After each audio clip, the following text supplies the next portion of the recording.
L'autre idée d'approche en termes de proposition et d'écriture des protocoles et de prescription, bien sûr, en fonction des pathologies, c'est les niveaux d'intensité qui sont proposés, les références qui sont proposées sur lesquelles on doit s'appuyer pour proposer réellement le protocole, c'est quand même le MET, la fréquence cardiaque maximale, et la VO2. Et à côté, bien sûr, c'est les repères en termes de seuil. Bien sûr, c'est observer, bien sûr, sur le terrain. Et généralement, quand on propose des faibles intensités, c'est bien sûr pour des personnes cancer, bien sûr, très avancé, donc fatigue pratiquement, je dirais, très, très significative. Et donc, c'est des activités inférieures quand même à 3 mètres. Des intensités modérées. Et on voit tout de suite que l'essoufflement est toujours là, parce qu'il y a toujours un souci cardio-respiratoire.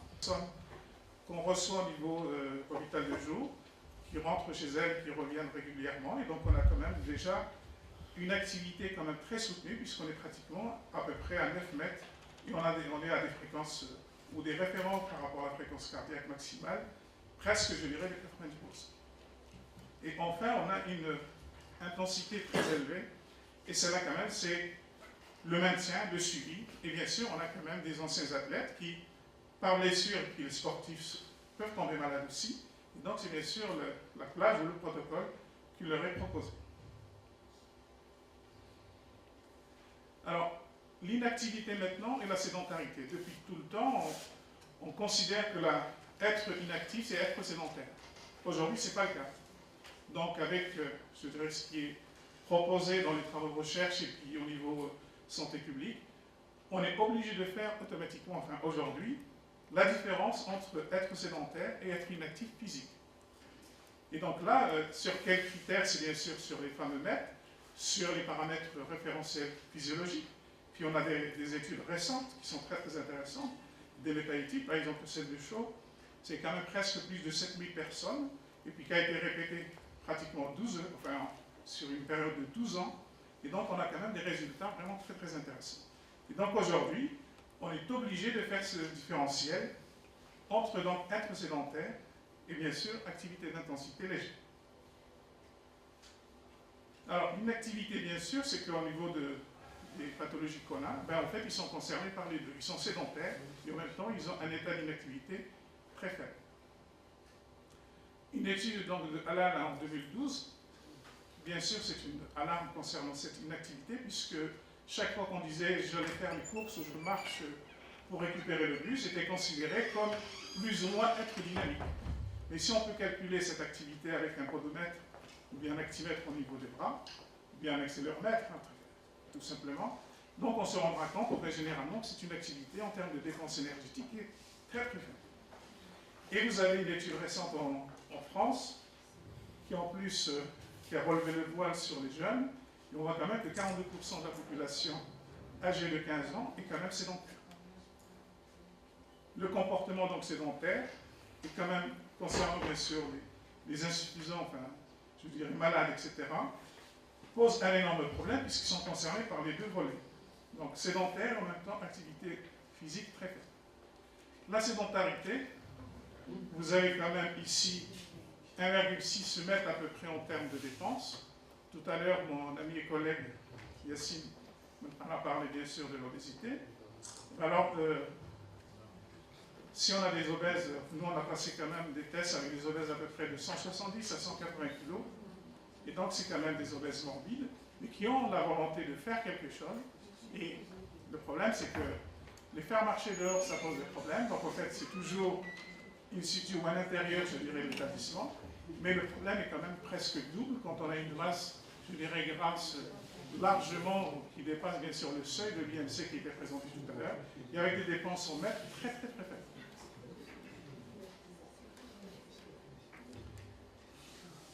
Cette remarque est intéressante puisque les physiologistes insistent et ils disent qu'il faut faire cette différence. On ne peut pas définir le manque d'activité physique pour dire qu'il est sédentaire. Donc on part sur un autre volet physiologique et qui est plus intéressant en termes de définition bien sûr de certains seuils et de certaines références pour bien sûr proposer d'autres protocoles. Voilà. Alors j'ai pris les deux sœurs en fait pour illustrer maintenant l'activité physique. Pourquoi? Alors c'est une qui n'est pas malade et une qui est malade, mais qui en fait, à travers le monologue, donc je vais essayer d'illustrer l'importance de la activité physique adaptée. Pourquoi? Donc tous ici nous sommes convaincus, et même je dirais plus que convaincus, que l'activité physique est importante. Et que si on trace un tableau, il ne sera jamais exhaustif. Donc on pourra rajouter une information pour dire que l'activité physique est importante. Et donc on peut justifier le pourquoi. Ensuite, si on s'appuie physiologiquement sur certains aspects en termes d'approche physiologique, on peut démontrer pourquoi une activité physique, au fait, en se basant sur la bioénergétique, sur la physiologie de la cellule, on peut s'intéresser bien sûr à cette programmation. Donc, dit par exemple, c'est le savoir programmer un type d'activité, définir une intensité, le volume, donc la fréquence et le contexte de pratique. Si je sais faire ça, donc je sais au fait travailler sur la cellule, automatiquement je peux impacter bien sûr par l'activité physique le compartiment cellulaire. De l'autre côté, donc on peut faire le verso sur bien sûr les activités quotidiennes, qu'elles soient professionnelles, de loisirs ou autres. On travaille bien sûr sur une programmation qui touche directement bien sûr la cellule, le compartiment musculaire ou bien des systèmes physiologiques ou systèmes cardio-respiratoires. Le pourquoi? Il y a quand même un effet dose. Maintenant, on parle quand même de l'effet dose concernant l'activité physique. Donc, on peut rapprocher un volume d'activité et dire, bien sûr, on est dans un volume, en termes de volume, et qu'il ne faut pas dépasser, mais en fait, on est largement en dessous. Et donc, on parle d'effet dose, et c'est à partir de cet effet dose qu'on peut définir quand même certains protocoles qui ne sont pas nuisibles, au fait, je dirais, négatifs pour les malades.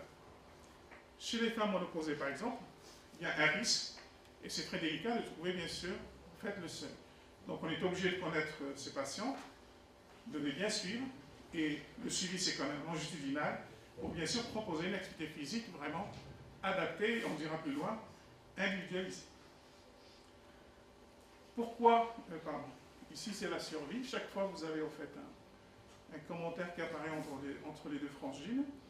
La survie parce qu'on sait que pratiquement ceux qui pratiquent une activité physique régulière, c'est-à-dire à une fréquence régulière, avec un volume pratiquement régulier, plus ou moins constant ou croissant. Donc on peut en fait, on a observé bien sûr des études qui ont ramené des observations qui disent que c'est significatif et que le taux de survie quand même a augmenté. On a un bénéfice bien sûr sur la physiologie et sur le physique et on peut bien sûr étudier, enfin on peut considérer plusieurs variables qui peuvent impacter bien sûr ce taux de survie.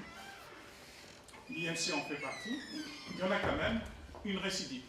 Et on peut bien sûr débattre sur la récidive concernant bien sûr l'application de l'activité physique dans le cadre des cancers. Alors, les bienfaits concernent directement bien sûr l'état physiologique. La fatigue est une fatigue particulière, même si on essaie de définir une fatigue périphérique et centrale comme on le fait en physiologie. Mais on sait tous que la fatigue du cancéreux est particulière et quand même, elle le met dans une situation pratiquement comme si en fait il est léthargique, en fait, qu'il n'est même pas prêt, en fait, généralement, c'est le cas. Les personnes qui contractent un cancer, ben, généralement pour eux c'est inimaginable de leur proposer bien sûr une activité physique. Il faut quand même de la volonté, il faut bien sûr d'autres choses ou d'autres éléments qui peuvent motiver. Donc vous avez en fait un cercle en fait, ici que j'ai mis, qui est utilisé par les oncologues et qui fait surtout les psychologues qui suivent bien sûr les patients et qui s'intéressent bien sûr donc à l'expression de soi, le repli sur soi, etc. et qui peut bien sûr être contrecarré par l'activité physique.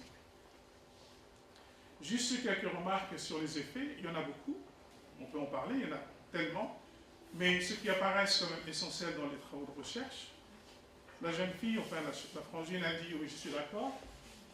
Voilà, elle dit je suis d'accord, mais pour quel APS, c'est-à-dire quelle activité physique? Et puis en fait, la frangine lui dit ben, il y a un effet sur le métabolisme hormonal, et donc on voit quand même qu'il y a pratiquement un impact sur les oestrogènes libres. On a une diminution de l'insulinorésistance. Hier, donc, il y avait des collègues, enfin, des intervenants qui en ont parlé. Il y a une baisse, bien sûr, donc, du facteur IGF-1. Ensuite, on a les effets, bien sûr, sur l'inflammation et les effets, bien sûr, sur le système immunitaire et qui ne sont pas des moindres quand il s'agit, bien sûr, de personnes, bien sûr, malades. La contre-indication, d'accord, mais est-ce qu'il y a un danger? Il y a toujours quand même des contre-indications. Les trois, je dirais, groupes, pour l'instant, qui ressortent dans les contre-indications, c'est quand même d'abord les processus malins évolutifs et qu'on peut, bien sûr, les suivre, puisqu'on a les possibilités de les suivre.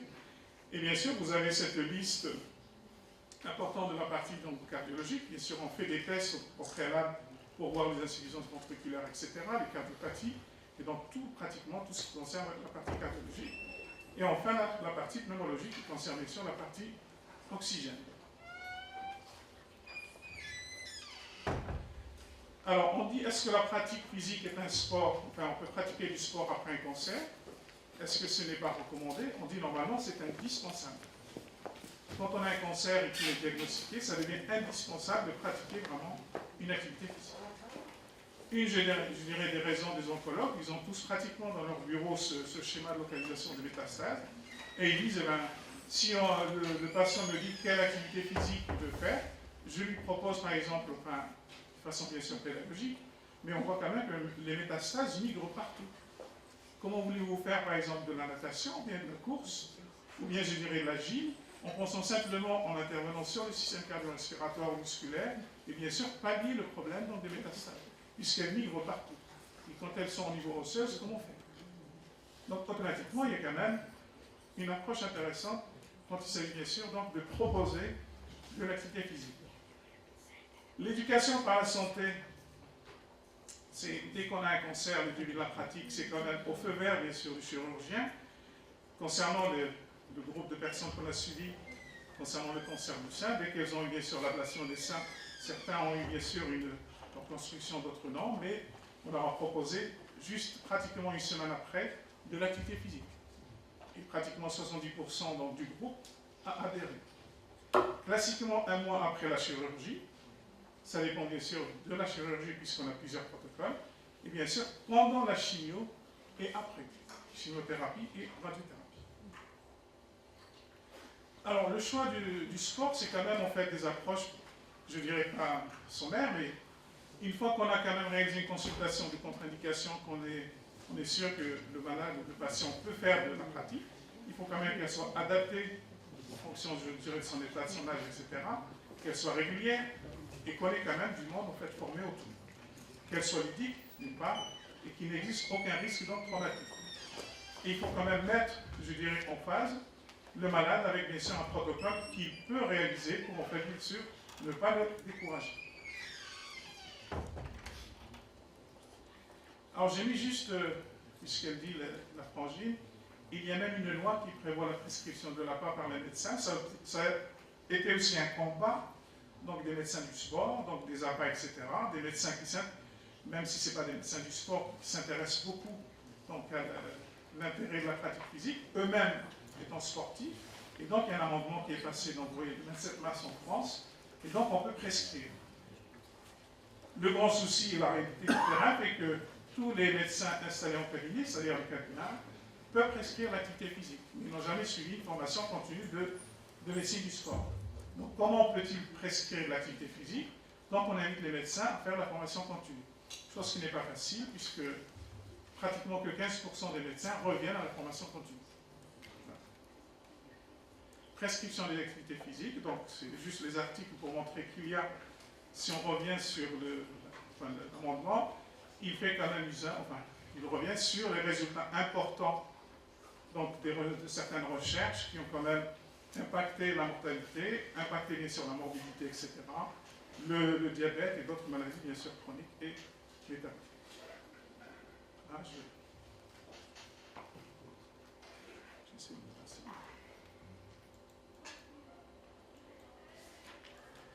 Alors, les dangers potentiels, c'est quand même, des fois, on peut promettre, bien sûr, si on se laisse aller, on peut faire certaines promesses concernant, à travers, bien sûr, certains protocoles. C'est aussi, bien sûr, la perte de certains patients quand on n'a pas l'encadrement qu'il faut, ou bien le groupe qu'il faut.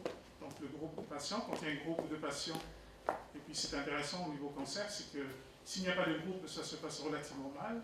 S'il y a un groupe relatif, au minimum 7 à 10 personnes, ça se passe relativement bien. Et quand on a en plus un éducateur spécialisé pour accompagner donc, ces patients, ça se passe encore mieux. Alors la prescription, puisqu'on a tous appris à prescrire bien sûr les médicaments, on s'intéresse à la posologie, la durée du traitement, etc. On fait attention en fonction du patient, de sa pathologie, etc. Qu'est-ce qu'on va lui prescrire? De l'autre côté, au niveau ABA, on fait la même approche, simplement on revient sur ces éléments donc, du FIT. La nature, l'intensité, la durée, etc., la fréquence, et bien sûr le contenu. Et donc c'est quand même au minimum un apprentissage. Alors les conseils trop faciles qu'il faut éviter, c'est bien sûr, là je vais illustrer, c'est de dire bien sûr il faut aller marcher. Qui n'a pas dit à un patient d'aller marcher? Mais le risque c'est quand même, on a quand même des patients qui sont fatigués, qui ont fait certains, je dirais, aller à même alimentaire, etc., et marcher où? Et pour aller où? L'autre conseil aussi qui peut être facile, il faut aller danser ou bien aller à la piscine. La piscine est intéressante parce que notre ami Bancara l'a précisé, donc on perd un petit peu le poids et donc on peut faire la natation. D'accord, la danse, oui, excellent pour l'image, mais on a quand même des patients. Et pour l'image de la femme, c'est quand même très particulier. Quand on s'intéresse à la natation, j'ai mis juste ces images pour affronter le regard des autres. En fait, il faut oser quand même sortir et montrer qu'une femme peut au fait se présenter sans sein. Alors les conseils dangereux, c'est bien sûr en fait quand on nous dit d'aller faire bien sûr récupérer du muscle, faire bien sûr du fitness, etc. à des mètres très élevés, donc qui sont bien sûr très dangereux pour l'activité physique, bien sûr pour nos patients. En termes de choix donc, de l'activité, j'ai mis bien sûr certains critères, c'est surtout le côté ludique de l'activité, en fonction bien sûr des goûts, bien sûr des patients et des possibilités, proposer au minimum deux activités ou trois, mobiliser le corps entier. Vous avez marche, gymnastique douce, etc. Donc c'est sûr, c'est en fonction bien sûr des références maximales, c'est tout le temps du sous-maximal. Et donc on peut proposer vraiment un protocole qui est en adéquation bien sûr avec les mains. Et bien sûr le volume hebdomadaire qui est vraiment la partie vraiment la plus intéressante et personnaliser la pratique.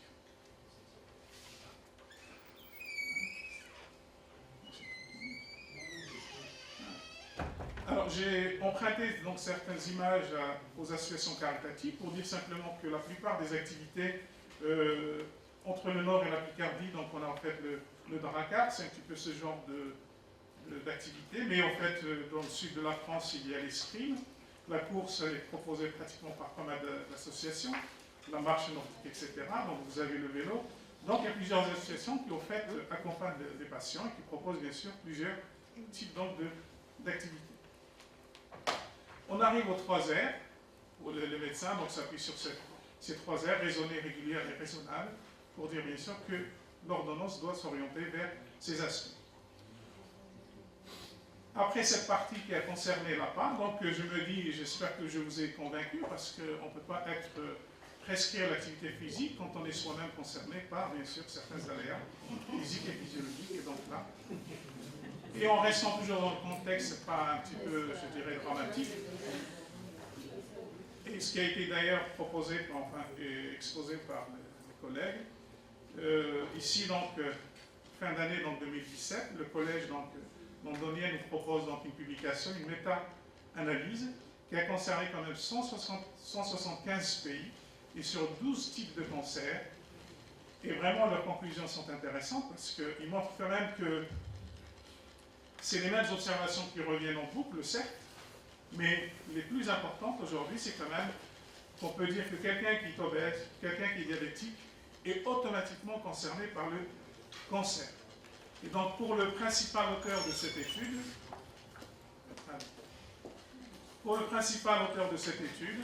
on est obligé aujourd'hui en tant que médecin de faire attention et de bien suivre les diabétiques, parce qu'au fait, le diabète est bien sûr pas une petite porte, c'est vraiment une grande porte, bien sûr, pour le cancer. Voilà. C'est vraiment, je dirais, leur recommandation en termes de, pas simplement de prise en charge, mais on veille bien sûr sanitaire et maintenant en termes de suivi. Alors, je vais vous présenter maintenant notre étude qu'on a réalisée sur des dames donc, qui présentaient un cancer de sein. Je vais aller très vite hein, sur la présentation. Elle a été faite donc, entre le laboratoire donc, de physiologie de l'Université d'Amiens, le pôle autonomie donc, du CHU d'Amiens dont je fais partie donc, de l'université, et en même temps le service d'oncologie de l'hôpital de Tunis, puisque c'est dans le cadre d'une co-tutelle qui a été donc réalisée chez nous, qu'on a pu bien sûr mettre donc, cette étude en marche. Alors le choix donc, sur la base de quelle réflexion on a pu initier sur cette étude, beaucoup de médecins se plaignent quand même que le cancer fait quand même des ravages au niveau du Maghreb et qu'il n'y a pas réellement un suivi quand même de ces patients et qu'on a l'impression qu'il n'y a pas d'études aussi scientifiques qui sont sérieuses qui sont menées et que dans les derniers chiffres, dans les 3 pays du Maghreb, en Afrique c'est pareil, les chiffres ne sont pas exacts. C'est-à-dire les chiffres épidémiologiques qui sont remontés par les centres d'observation, enfin les observatoires de type épidémiaux, ne sont pas vraiment en phase avec, bien sûr, les chiffres réels de la société. Et donc, pourquoi aussi le Maghreb? Parce que le cancer, on le dit en arabe, c'est la maladie qu'on ne nomme pas. C'est comme si on chope le cancer, c'est comme si c'est une honte de le choper.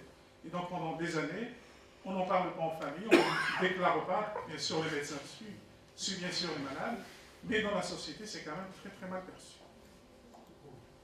Alors,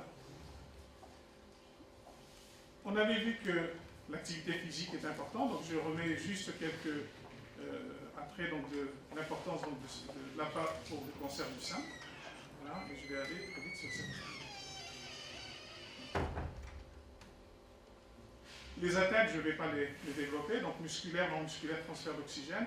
J'ai mis ces atteintes puisque c'est celles qui nous ont intéressés.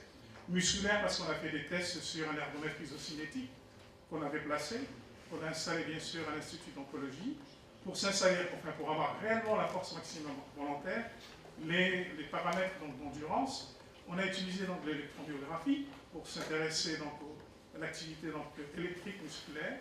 On a utilisé donc la spectroscopie infrarouge ambulatoire pour s'intéresser à l'oxygène, puisqu'il y a un déficit énorme, intéressant et significatif d'oxygène. Et bien sûr, on a utilisé le fameux Metamax et bien sûr un système ambulatoire, bien sûr, pour les 4 paramètres, donc cardiovasculaire. Notre population, donc je suis désolé, je présente les tableaux en anglais, puisqu'on a eu 2 publications, donc j'ai repris les tableaux en anglais, mais je sais que c'est en français. Donc en moyenne, c'est quand même des personnes d'une 50aine d'années, plus ou moins bien sûr, sont homogènes au niveau de l'âge, puisqu'on a fait un groupe témoin et un groupe contrôle. Ça s'est décidé, on a randomisé, mais ça s'est décidé en fonction du choix. Certaines personnes n'ont pas voulu participer à l'activité physique, et donc ils nous ont autorisé bien sûr à les évaluer, mais à ne pas participer au protocole après. La plupart de ces dames ont eu l'ablation des seins, soit gauche, soit droite, et elles sont traitées bien sûr par chimio-adjuvant. Les principaux tests qu'on a fait un test d'entrée, un test de sortie. Dans ce diaporama, je ne parle pas d'électrosimulation, alors que dans la communication, j'en parle, puisque c'est les résultats qui sont en traitement, mais on a eu de très bons résultats qui sont intéressants à travers l'électrosimulation. On a proposé un protocole de réadaptation orienté, donc bien sûr renforcement musculaire et en même temps cardio-respiratoire. On s'est intéressé donc à un protocole isométrique, puisque au niveau clinique c'est le plus facile. Certes, il est plus fatigant, mais c'est sur des périodes très courtes, donc c'est qui devient intéressant. Et on a utilisé bien sûr le temps de maintien à 50%. On a utilisé un questionnaire donc, de qualité de vie. Pourquoi le sphinxologue? Parce que notre labo dispose de ce logiciel. Et donc, dans l'esprit amiénois, on forme les thésards, donc, comme le MATLAB, à initier eux-mêmes, bien sûr, le questionnaire sur, bien sûr, des questionnaires existants. On a pu utiliser, bien sûr, les ST60 ou bien les Q7, etc. Donc, Q7, pas l'ordi, mais le questionnaire destiné au niveau, pour les diabétiques.